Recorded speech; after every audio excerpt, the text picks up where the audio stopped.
s'installer en couple pour être autonome en fait, et puis pour concilier le travail et vie de famille. Et donc on a construit un bâtiment en poules pondeuses, et donc le travail de ce bâtiment correspond très bien aux cultures légumières à côté. Et donc tout est mené en bio.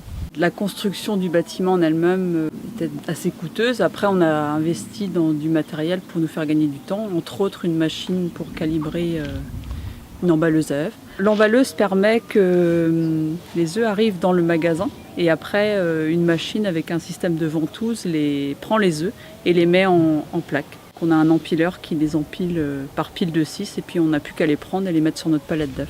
Avant on passait 1h30 pour ramasser nos œufs par jour, maintenant on a une demi-heure. Au niveau pénibilité aussi c'est très intéressant, on économise notre énergie et puis nos membres mains, on va dire, parce qu'ils sont déjà assez sollicités pour l'activité légumes. En légumes, l'objectif c'était d'avoir le minimum de personnel et donc d'avoir du matériel adapté pour la pénibilité et au niveau personnel. On a investi dans une brosseuse, une planteuse et avant bien sûr une dérouleuse à plastique. Ça va permettre d'éviter d'avoir mal au dos.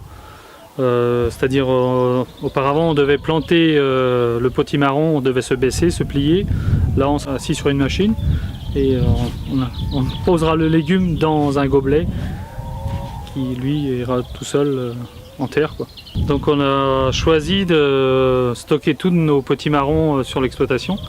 Donc on a fait un mur de ventilation qui permet juste d'envoyer un flux d'air en permanence. L'idée c'est d'avoir les légumes sur l'exploitation, et le jour où on veut en travailler, il n'y a pas besoin d'appeler qui que ce soit, on intervient de suite. Le fait d'être en bio, nous avons aussi investi dans du matériel plus performant au niveau précision. C'est-à-dire nous avons investi dans une bineuse frontale qui permet d'être plus juste, plus précis. On voit le travail de suite. Depuis 2011, on a énormément diversifié nos cultures. On fait une dizaine de productions. On estime qu'on arrive dans un régime de croisière là. Maintenant, l'avenir nous le dira.